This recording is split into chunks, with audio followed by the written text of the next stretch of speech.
रेत से कैसे बनता है कंप्यूटर, जानिए पूरा प्रोसेस।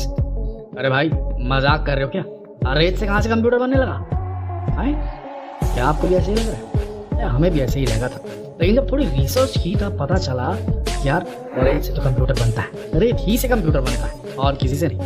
तो इस पूरी गुत्थी को सुलझाएंगे आज की तारीख में, तो बने रहिए इस वीडियो के अंत तक, क्योंकि अब जो हम बोलने वाले हैं वो जानकर आपके होश उड़ जाएंगे और जान जाएंगे आप कि भैया रेत का इतना पैसा लूट रही है कंपनियां। मतलब ये तो हाइट्स ऑफ मार्केटिंग हो गया, रेत बेच रहे हैं और उसका रेट कितना है। मतलब अब सुनिए, पूरी वीडियो को सुनिए और समझिए, इनका पूरा स्कैम भी समझिए कि रेत बेच रही है हमको हजारों लाखों रुपए में, और साथ ये भी समझिए कि कुदरत कितनी जबरदस्त है और हमारा मानव मस्तिष्क यार बड़ा लाजवाब किस्म का इंस्ट्रूमेंट है, जिसने रेत से एक नया दिमाग बना दिया, एक आर्टिफिशियल दिमाग, आपके कंप्यूटर का CPU, आपके कंप्यूटर का प्रोसेसर। और ये बड़ी दिलचस्प वीडियो है।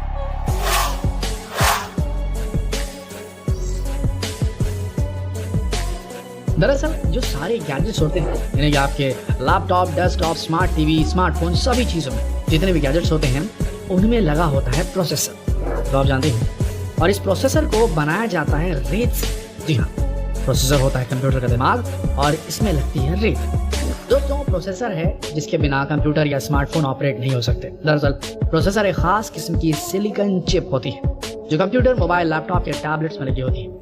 ये चिप इन सारे गैजेट्स का मोस्ट इम्पॉर्टेंट पार्ट होती है। यही प्रोसेसर हमारे और कंप्यूटर के बीच होने वाली हर हलचल को समझता भी है। कभी यूजर का कमांड मिलते ही ये उसे ना सिर्फ समझ लेता है बल्कि उस पर काम भी शुरू कर देता है। जब तक कंप्यूटर हमारे दिए हुए कमांड को नहीं समझेगा तब तक हम कंप्यूटर पर काम नहीं कर सकते, क्योंकि तब हमें रिजल्ट ही नहीं मिलेगा। चलिए अब ये समझते हैं कि कंप्यूटर का ये सबसे खास पार्ट यानी कि चिप बनाया कैसे जाता है, और इसको बनाने में सैंड का यानी कि रेत का क्या रोल है। जैसा कि हमने अभी आपको बताया कि आपके फोन या कंप्यूटर के अंदर जो प्रोसेसर यूज होता है उसका बेसिक कंपोनेंट है एक सिलिकॉन चिप जो उसके अंदर लगा होता है, और उस सिलिकॉन चिप को बनाने का रॉ मटेरियल है सिलिकॉन, जो कि रेत में पाया जाता है। रेत सिलिकॉन डाइऑक्साइड या सिलिका से बना होता है, इसलिए इसमें सिलिकॉन पाया जाता है। दोस्तों, आपको बता दें कि अर्थ के क्रस्ट से सबसे ज्यादा निकलने वाला ये दूसरा एलिमेंट है। इससे ज्यादा धरती का सीना चीर कर हम सिर्फ पानी निकालते हैं। खैर, अब सवाल ये उठता है कि मोबाइल प्रोसेसर बनाने के लिए सिर्फ सिलिकॉन का ही यूज क्यों किया जाता है। तो जान लीजिए कि सिलिकॉन एक सेमीकंडक्टर नेचर का एलिमेंट है। वैसे कंडक्टर हम वैसी चीजों को बोलते हैं जिसके थ्रू इलेक्ट्रिसिटी आसानी से पास हो सके। सिलिकॉन के जरिए इलेक्ट्रिसिटी पास तो हो सकती है, लेकिन वो कब और कितने अमाउंट में पास होगी इसे भी हम आसानी से कंट्रोल कर सकते हैं। इसलिए हम सिलिकॉन को सेमीकंडक्टर नेचर का एलिमेंट कहते हैं। सिलिकॉन के इसी नेचर का यूज मोबाइल या कंप्यूटर प्रोसेसर बनाने में इस्तेमाल किया जाता है। ये पूरा प्रोसेस दरअसल दो तरह के यूनिट्स में अंजाम दिया जाता है। पहले यूनिट में सैंड को करीब 1000 डिग्री सेल्सियस पर हीट करके और कुछ केमिकल ट्रीटमेंट का इस्तेमाल करके उसके भीतर मौजूद सिलिकॉन को निकाल लिया जाता है। ये भी जान लीजिए कि सैंड के भीतर से जो क्रिस्टल निकलते हैं दरअसल वो बहुत छोटे छोटे यूनिट में बाहर आते हैं। इसके बाद उन सिलिकॉन को गर्म करके और कुछ स्पेशल केमिकल्स के साथ ट्रीट करके सिलिकॉन का एक सॉलिड सिलेंडर तैयार कर लिया जाता है, जिसका वजन 100 से 200 किलो तक होता है। इस प्रोसेस से जो सिलिकॉन का सॉलिड सिलेंडर तैयार होता है वो 99.99% प्योर होता है। हालांकि इसके बाद भी सिलेंडर की प्योरिटी को कई दूसरे टेस्ट करके भी जांचा जाता है। एक बार जब सिलेंडर प्योरिटी टेस्ट में खरे उतर जाएं, तो फिर इनके पतले पतले स्लाइसेस काटे जाते हैं, जिसे वेफर्स कहा जाता है। ये खाने वाले वेफर्स नहीं भैया, ये चिप वाले हैं, ठीक है। ये वेफर्स चिप मैन्युफैक्चरर्स के बताए गए थिकनेस के हिसाब से काटे जाते हैं। एक बार कटिंग का काम पूरा हो जाए तो फिर इन वेफर्स को पॉलिश करके बिल्कुल स्मूथ बना लिया जाता है, जिससे कि इनके सरफेस की रफनेस पूरी तरह से खत्म हो जाए। अब इस स्टेज पर इस यूनिट का काम खत्म हो जाता है, क्योंकि अब इन वेफर्स को उन कंपनियों तक पहुंचा दिया जाता है जहां चिप मैन्युफैक्चरिंग का काम होता है। अब बारी आती है दूसरी फैक्ट्री से, जहां इन वेफर्स का फैब्रिकेशन प्रोसेस होना है। यहाँ पहुंचने के बाद इन वेफर्स के ऊपर मिलियंस ऑफ ट्रांजिस्टर्स बनाए जाते हैं। हालांकि इस प्रोसेस की शुरुआत एक इंडिविजुअल चिप की ब्लूप्रिंट तैयार करके की जाती है। वैसे दोस्तों, जिस जगह पर इन चिप्स को बनाया जाता है वो दुनिया की सबसे ज्यादा साफ सुथरी जगहों में से एक होती है। इतना साफ जितना किसी बड़े अस्पताल का ICU या CCU भी नहीं होता। क्रिटिकल केयर यूनिट है जहाँ इन चिप्स को बनाया जाता है वो इनसे भी ज्यादा 1000 गुना साफ होती है, क्योंकि एक नाखून के बराबर चिप में मिलियंस ऑफ ट्रांजिस्टर बने होते हैं। और वहाँ इस बनाने के प्रोसेस में अगर एक महीन से डस्ट पार्टिकल भी चला गया तो पूरा सर्किट खराब हो सकता है, कचरा हो जाएगा सब कुछ।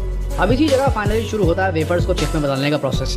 इस यूनिट में सबसे पहले इन वेफर्स के ऊपर सिलिकॉन डाइऑक्साइड की एक लेयर चढ़ाई जाती है। इसके बाद उसके ऊपर फोटो सेंसिटिव केमिकल की एक दूसरी लेयर भी चढ़ाई जाती है। इस फोटो सेंसिटिव केमिकल की लेयर चढ़ाए जाने के प्रोसेस को फोटोलिथोग्राफी कहा जाता है। अगले स्टेप में चिप का जो डिजाइन क्रिएट किया गया था उसको इन वेफर्स पर बनाया जाता है। इस प्रोसेस को अल्ट्रा वायलेट लाइट्स की मदद से अंजाम दिया जाता है, यानी उस डिजाइन के टेम्पलेट के ऊपर से अल्ट्रा वायलेट लाइट्स को गुजारा जाता है। उसके नीचे एक लेंस भी लगा होता है जो पूरे लाइट बीम को छोटा करके एक स्पेसिफिक पॉइंट पर फोकस कर देता है। अब समझने वाली बात यह है कि जहाँ जहाँ अल्ट्रा वायलेट रेज पड़ती है वहाँ का फोटो रेजिस्टेंस मटेरियल सॉल्युबल हो जाता है, घुलनशील हो जाता है, और जहाँ यूवी रेज नहीं पड़ती वो हिस्सा हार्ड ही रह जाता है। अब बारी आती है वेफर्स को एक सॉल्वेंट में डुबाने की, जिसके बाद जो भी सॉल्युबल फोटो रेजिस्टेंट मटेरियल होता है वो खुलकर हट जाता है और जो हार्ड हिस्सा होता है सिर्फ वही बच जाता है। इसके बाद शुरू होता है एजिंग प्रोसेस, जिसमें फिर से फोटो रेजिस्ट लेयर को हटाया जाता है। अब ट्रांजिस्टर का जो डिजाइन शेप था वो नजर आने लगता है। इसके बाद एक बार फिर से उसके ऊपर फोटो रेजिस्टेंट केमिकल का एक लेयर चढ़ाया जाता है और फिर उसे अल्ट्रा वायलेट लाइट में रखकर धोया जाता है। इसके बाद शुरू होता है डोपिंग प्रोसेस, जिसके तहत सिलिकॉन के अंदर आयंस इम्प्लांट किए जाते हैं। इसकी मदद से ही ट्रांजिस्टर के अंदर इलेक्ट्रिसिटी का फ्लो कंट्रोल किया जा सकता है। इस डोपिंग प्रोसेस के बाद फोटो रेजिस्टेंट लेयर को हटा दिया जाता है और उसके ऊपर कॉपर की लेयर चढ़ा दी जाती है। इसके बाद बारी आती है वायरिंग की। अब चिप के भीतर डिजाइन के मुताबिक वायरिंग की जाती है। आपको बता दें दोस्तों कि ये सारे प्रोसेस पूरी तरह से माइक्रो लेवल पर किया जाता है, यानी ये इतने बारीक होते हैं जिसे आंखों से देखा नहीं जा सकता। ये बहुत छोटे छोटे और पतले से चिप आप देखते हैं। दरअसल उसके भीतर 7 से 8 लेयर्स की वायरिंग होती है, जिसके बाद वेफर्स को कट किया जाता है। एक वेफर के अंदर कई सारे चिप बनते हैं जिसको काट के अलग अलग कर दिया जाता है। अब हर चिप की टेस्टिंग की जाती है और आखिर में उसे पैक कर दिया जाता है। आपने देखा होगा कि इन चिप्स की पैकेजिंग ऐसे ही नहीं होती, इन्हें काले कलर के केस में पैक किया जाता है और दोनों कोनों पर चिप से जुड़े वायर भी नजर आते हैं जो कांटों की तरह दिखते हैं। और आखिर में इन चिप्स को मोबाइल या कंप्यूटर मैन्युफैक्चरर तक पहुंचा दिया जाता है ताकि वो इसे अपने गैजेट में लगा सके। तो देखा दोस्तों आपने, एक मामूली से नजर आने वाला कंप्यूटर चिप या मोबाइल चिप कितने स्टेप से होकर गुजरता है और बनता है, लेकिन यूज तो रेत ही हो रही ना, और रेत ही बेच के बड़ी बड़ी कंपनियां हमारी जेबें ढीली कर रही। भाई सस्ता मिलना चाहिए यार। ये हो रहा है थोड़ा सा है, इसमें माइक्रो लेवल पे काम होता है, ठीक है, एक्सपर्ट की जरूरत पड़ती है, तो क्या तुम आम जनता को लूट लोगे पूरा? तो गलत है यार। कंप्यूटर नेसेसिटी आज के टाइम में, इसको तो बेसिक नीड ऑफ लाइफ बना देना चाहिए। क्या बोलते हैं आप लोग इस पे? क्या सस्ता नहीं होना चाहिए ये रेत से बनने वाला प्रोसेसर? आप लोगों की क्या राय है कमेंट सेक्शन में जरूर बताएं, और ये सवाल दोस्तों से पूछने के लिए इस वीडियो को शेयर करना ना भूलें। मिलते हैं एक और दिलचस्प वीडियो में, तब तक के लिए आप सबका इस वीडियो के अंत तक बने रहने के लिए दिल से धन्यवाद।